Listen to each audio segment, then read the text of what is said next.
Hey guys, thank you so much for watching. Today I am doing this quick little video where I am planting the free Canna Lilies that I got from Walmart a few months back.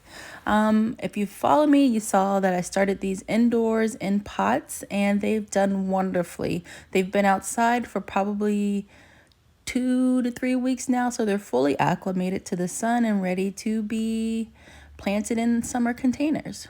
So I'm using these bushel baskets that I got from Rural King last summer. The two over that I'm using today have held up really well through the season. And then I have two others that are just not looking as great.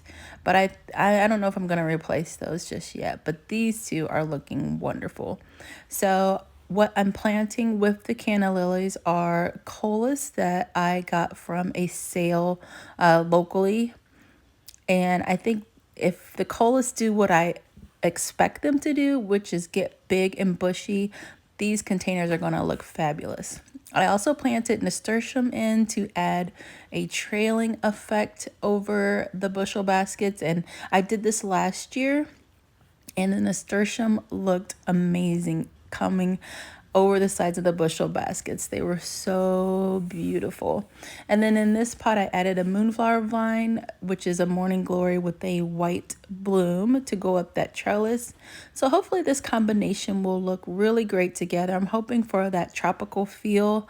That's how I like for my garden to look very tropical, that home away from home. I want to feel like I'm on vacation when I go outside, and I think these two planters will definitely give me that feeling. All right, guys, thank you so much for watching. Let me know if you have any questions, and I'll see you guys in the next video. Bye.